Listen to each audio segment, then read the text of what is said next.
Hello.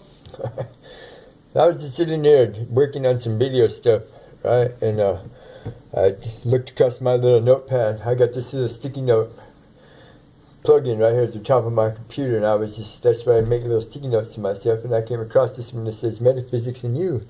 And I thought, hey, I haven't talked about this one yet. So, in this episode, I guess, for the higher thinking thing, I was going to talk about that. You know what I'm saying? Where, say, okay, I'm interested. Let's just say, hey, I'm interested in what you've been talking about, Brian. How do I go about finding more information? Well, see, there's lots of ways. You can, right here, you have this greatest tool in the known universe right here in front of you. Right? You know what I'm saying? You can find anything you want on it. Right? Search, there's tons of search strings. Metaphysics in You. What is metaphysics? How do you learn metaphysics? You know what I'm saying? It's just a simple start right there. You know what I'm saying? Where I started when I was a young man. I started when I was like around 22 or 23. I became interested in some of the pagan traditions, right, for the situation that I was in, and being curious my whole life about things when I was growing up, because my mom was the biggest, hugest influence in my life when I was little, because when she was retired Marine Corps, right, and my dad was still in the Marines, and we lived in a lot of interesting places when I was small, and one of those interesting places was Hawaii.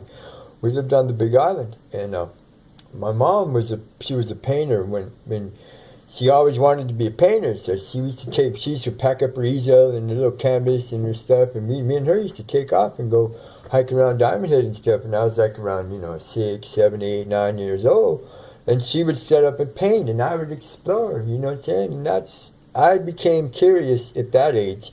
And then my mom encouraged my curiosity, and that, later on when I became a teenager, she's like, and I was asking these questions about God and this and that, whatever. My mom encouraged me to find out for myself and discover for myself what it was that I believed, and I took her up on it, and it's led me to where I am today, right? My mom, for the longest time, was the single most intelligent person that I'd ever known in my whole life, because she read books all of her life. She knew too. She was into things like that. And what I learned, why is this? Is along the way I became that very same person. It wasn't because of all of the studying and all of the books and it was because of how my mom interpreted that information in her mind, and how she used it, and how she gained from it, and how she passed it along, whatever knowledge that she had. My mom learned how to use her tools, right? Because remember, right, this is not who we are. This is the machine that carries us around. We're that little tiny 1/1000th of a spark. Remember, that's what started this whole thing, right? My mom learned during the course of her lifetime, just like I have, and just like you will, once you learn how to think, right, and how to use the machine at your hand, you know what I'm saying? Then you start growing and maturing as an adult, and that's when you really start learning those life lessons that you need to learn so that you can pass on into the void, right, and walk through the veil to the next life. You need these are the things that you need how to learn how to do. So, in a nutshell, what I'm going to explain to you in the next minutes, right, it's some of these yogis and Sufi masters and, pagan, druid, god, breeders, and, saying all the deists and the theists and all those other people, right, spent eons trying to explain to you, right? It's real simple. This is your machine.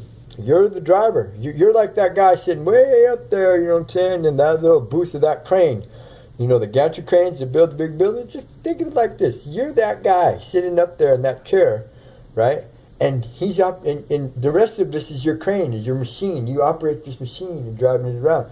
You look out through the screen, right? You know what I'm saying? But the advantage to operating this machine is that you feel emotion, right? Pain, hot, cold, right? You have all of these sensory input things, you know what I'm saying, that when your little heads-up display, so you can keep track of yourself as you're going along. If you use it this way, then all the knowledge and all the information that you accrue and that you gain along the journey of life, right, you can use to better advantage now, because now you see how life really works and how it flows and what's up and what's down. Right? It's easy to stay away from other people and their foolishness because you're looking at it from that point of view, from that perspective. I'm not one of those people that's trying to catch you lying to me. I don't care if you lie to me or not, because you're not lying to me. Lying to yourself. You're fooling yourself. Right? I approach people at face value. I want to believe what you say to me. Right? Because I'm a trusting soul. I truly am. I did it. Excuse me. I did it. That's okay, babe. I didn't used to be, right? You know what I'm saying? But I am now. Right? I take people at face value. I believe what you tell me because it makes logical sense to me that you don't know me from nowhere. You're not going to walk up to me and tell me a lie. And if you do, then I know why. Right? Because I know when you're lying to me. I know when people are fooling. I know people playing around. I've lived a long time. I know the signs of it. I remember my own symptoms. Huh, babe? Right? You see? So, if you approach it with this mindset, thinking on a higher level and operating, right, your mind like it's a machine, and saying, just imagine all of the cool stuff that you can do, because now you remember, now you see better, now you hear better, now you think in a different pattern and you can think faster.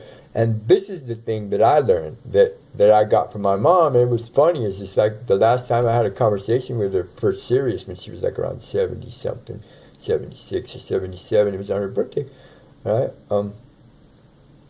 I asked her. I said, "Mom, how does it feel?" And I said, knowing all of this cool stuff and that you're still here. She looked at me. She smiled. She said, "You know what?" She says, "I'm probably going to live another 20 years now because of the way that I feel about myself." Right? She says, "I know." She says, "I know I'm old." Right? You know what? My mom right now is like 86 and she's still going strong. If they had to take her car away from her, she'd probably still be driving it. Huh? She's in control. Right? Yeah, she forgets a lot of stuff. But she's 86 years old. I'm 57 and I forget.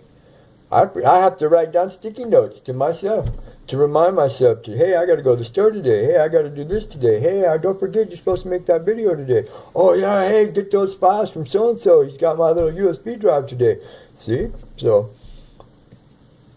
it's all in the approach. All the other stuff, all that mystical stuff, and all of that self stuff, and all that learning, it's extremely important.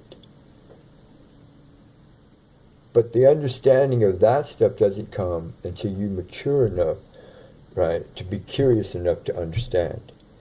In the meantime, you have to learn to operate your machine correctly, right? And drinking and smoking and running around, jumping off buildings and all that crazy stuff, that's not correct thinking. See, I've already walked through all of the things that could go wrong, right, with those crazy mindsets, and I still have a bunch more to go.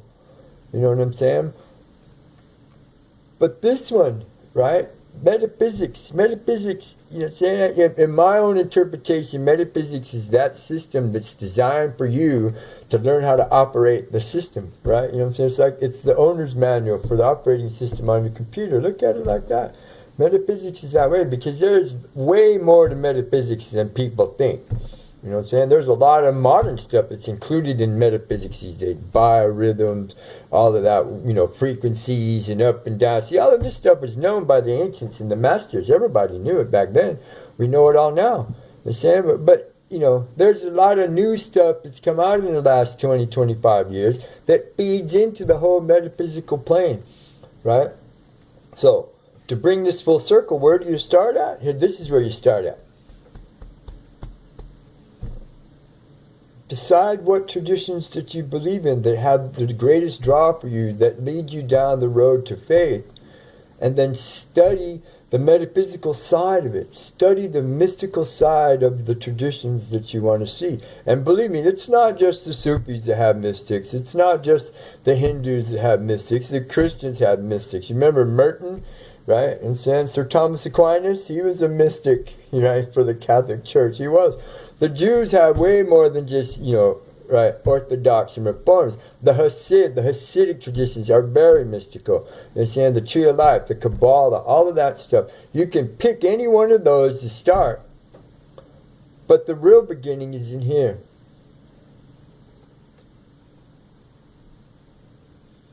Thank you. Please subscribe to my channel.